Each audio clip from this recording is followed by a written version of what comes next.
उस दिन एक सज्जन ने अत्यंत गंभीर होकर मुझसे कहा, आप लड़कियों के पक्ष में इतना कुछ लिख रही हैं, वह तो ठीक है, लेकिन उनके कमियों के बारे में भी कुछ लिखिए। लड़कियों की कमियों का मतलब? मैंने पूछा। उन्होंने बड़े उत्साह से करीब 2 घंटे तक मुझे लड़कियों की कमियों को समझाया। मुझे तब याद आया कि मेरा एक छोटा भाई था जिसे कीड़े मकोड़ों से खेलना बड़ा पसंद था।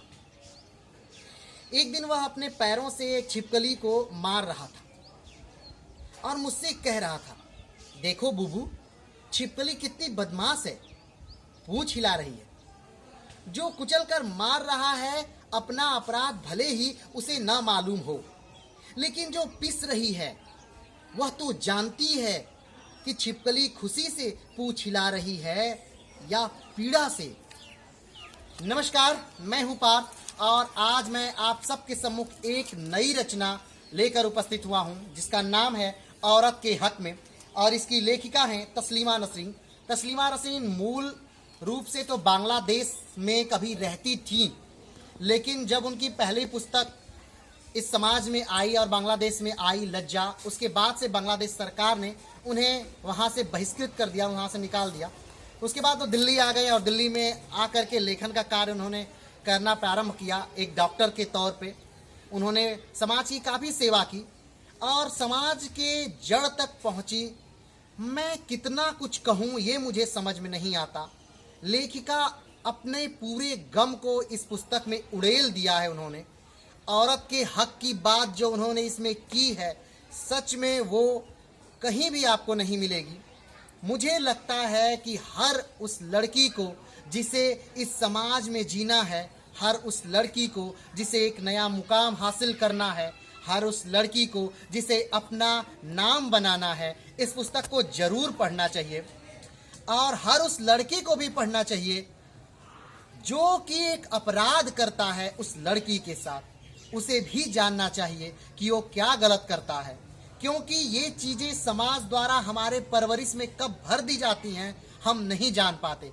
लेखिका कहती है कि जर्मन ग्रीयर की पुस्तक फिलेन यूनाक में उन्होंने लिखा है कि क्यों लड़कियों को हाई हिल की सैंडलें पहनाना शुरू किया गया, सिर्फ इसलिए कि जब उन्हें पुरुष दौड़ाएं तो वो ज़्यादा दूर तक भाग न पाएं और पुरुष उन्हें पकड़ करके अपनी हवस पूरी करें। ये बड़ा अजीब लगता है मुझे पढ़ते समय। जब एक शब्द उन्होंने, लेखिका ने कहा, तस्लीमा नसरीन ने, उन्होंने पूछा, एक प्रश्न किया कि क्या तुम्हें पता है कि सती का पुल्लिंग है इस समाज में? मुझे नहीं लगा कि मैं इस सती का पुल्लिंग को दे पाऊंगा। सती का पुल्लिंग नहीं है इस समाज में, सती का पुल्लिंग है ही नहीं, और ना ही बांधता का पुल्लिंग है। आप सोचिएगा, आप खोजिएगा कि क्या सती जो पहले कभी अपने मर्दों के मर जाने पर सती हो जाया करती थी, उनका पुल्लिंग है? क्या स्त्रियों के मर जाने पर कभी उसका पुरुष सती हुआ है? आप पूछिएगा कि क्या पुरुष कभी बांझ नहीं हो सकता या नहीं होता है? लेकिन फिर भी ये वाक्य, ये शब्द सिर्फ स्त्रियों के लिए ही इस्तेमाल क्यों हुए आज के इस समाज में? एक अजीब बात इसमें कहती हैं कि शादी के बाद क्यों सिर्फ स्त्रियों को ही मंगलसूत्र और सिंदूर लगाकर घूमना पड़ता है? क्या शादी से पहले उस स्त्री को अलग टाइटल से संबोधित किया जाता है और शादी के बाद उसी स्त्री को एक अलग टाइटल से संबोधित किया जाता है, सिर्फ ये जताने के लिए कि दूर रहो, इसकी शादी हो चुकी है? सारी जिम्मेदारियां, सारे बंधन क्या सिर्फ स्त्री के लिए ही हैं?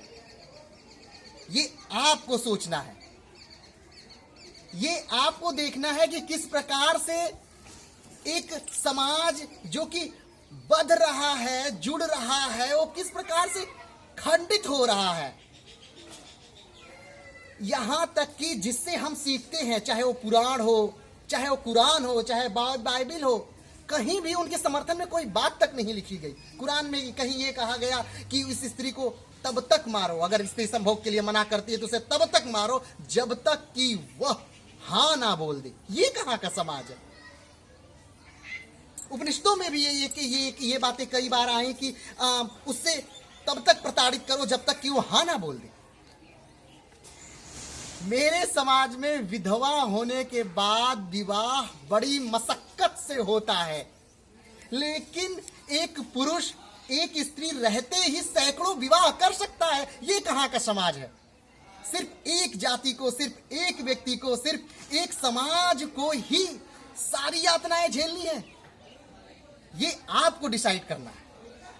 मेरे समाज में लड़कियों के लिए एक बड़ा ही प्रचलन का शब्द चलता है, माल। माल एक अरबी भाषा का शब्द है जिसका अर्थ होता है जो बिकने वाला हो। अब ये बताइए कि ये शब्द किसी स्त्री के लिए कहाँ उपयुक्त है? लेकिन हां, ये शब्द बड़ी ही तेजी से चलता है। मैंने भी देखा है कि पायल पहन के लड़कियां छम छम छम छम अपने आप को बड़ा प्रफुल्लित महसूस करती हैं, लेकिन एक बार उस पायल के पीछे का रहस्य भी उनको जानना होगा कि आखिर ये पायल बनाया ही क्यों गया और क्यों उन पायल को उनके चरणों में पहना दिया गया, सिर्फ इसलिए कि अगर वो कहीं जाएं, वो कहीं से आएं तो ये सारी सूचना उन मर्दों को पता चले। मर्दों के पूरे समाज ने ही स्त्रियों को गहनों में, मर्दों के पूरे समाज ने ही स्त्रियों को लिपस्टिक में, मर्दों के पूरे समाज ने ही काजल में उन्हें फंसा कर रख दिया, उन्हें बांध कर रख दिया। आखिर क्यों? ये हमें सोचना है और हमें बदलना भी है। और सबसे पहले पहल उन स्त्रियों को ही करनी पड़ेगी, लेकिन उन पुरुषों को साथ देना होगा उस समाज को बदलने के लिए। क्या शादी होने के बाद वो सारी कुर्बानियां स्त्रियां ही देंगी? पुरुष कोई कुर्बानियां नहीं देंगे। चाहे बच्चों को पालना हो, एक नए जीवन का निर्माण करना हो, और चाहे अपने कैरियर को पूरी तरह से समाप्त करके एक किसी दूसरे के कैरियर, दूसरे के परिवार का निर्माण करना हो, ये सारा काम। लेखिका कहती है कि एक बार मैं इंडिया घूमने गई, एक बार मैं इंडिया घूमने गई और मुझे बताने का बड़ा मन था। मैं पहाड़ों के बारे में बताना चाहती थी, मैं नदियों के बारे में बताना चाहती थी, मैं झरनों के बारे में बताना चाहती थी, मैं बताना चाहती थी कि किस प्रकार उत्तराखंड की वादियां हैं, मैं बताना चाहती थी कि दार्जिलिंग की वादियां कैसे हैं, मैं बताना चाहती थी कि डौकी की जो जल है वो किस प्रकार निश्चल है। लेकिन सबने जो पहला प्रश्न किया वो बस एक ही प्रश्न किया कि साथ में कौन गया था। इस प्रश्न का जवाब भी मेरे पास था कि मेरे साथ मेरी सारी दोस्तें गई थी, लेकिन सबकी नजर बस एक उत्तर पे थी कि साथ में मर्द कौन था। और वो उत्तर भी अगर मैं देती तो उसके बाद एक और प्रश्न तैयार होता कि उस मर्द से तुम्हारा संबंध क्या था। तो घूमो नहीं, सबसे पहले घूमने के लिए तुम एक मर्द का जुगाड़ करो, और जब वो जुगाड़ हो जाए तो उसके बाद उससे एक सही संबंध स्थापित करो, उसके बाद तुम जा सकते हो, उससे पहले नहीं। मैं इस पुस्तक की कितनी भी बातें बताऊं वो कम है, क्योंकि जब मैं इस पुस्तक को पढ़ रहा था तो मुझे लगा कि हाँ, बहुत अन्याय हुआ है सिर्फ एक वर्ग के साथ, बहुत अन्याय हुआ है किसी एक जात के साथ। और मुझे ऐसा लगता है कि हाँ, अगर ऐसे ना बांधा गया रहता, अगर ऐसे ना सारी चीजें की गई थी तो आज तक तो एक अलग ग्रह बन जाता, एक स्त्री लोग, एक पुरुष लोग। ये कहीं सही नहीं है, ये सही नहीं है एक गहनों से लादना, ये सही नहीं है एक दुकान की तरह स्त्री को सजाना, ये सही नहीं है उसे पायल पहना के बांध देना, ये सही नहीं है उसके आंखों में कालिमा भर देना, ये सही नहीं है उसकी आईब्रो को बार बार बनवाना, ये सही नहीं है उसके बालों को न काटना। कहाँ से सही है? वो जो एक जीवन का निर्माण करती है, वो जो इस पृथ्वी के पूरा होने में मुख्य कारक है, वो जो सब कुछ सहने के लिए तैयार है और वही सारी पीड़ा सहेगी, ये सही नहीं है। और ये सोचना है आपको, ये सोचना है मुझे, और ये सोचना है हर उस लड़के को जो इन में से किसी भी चीज में सहभागी है।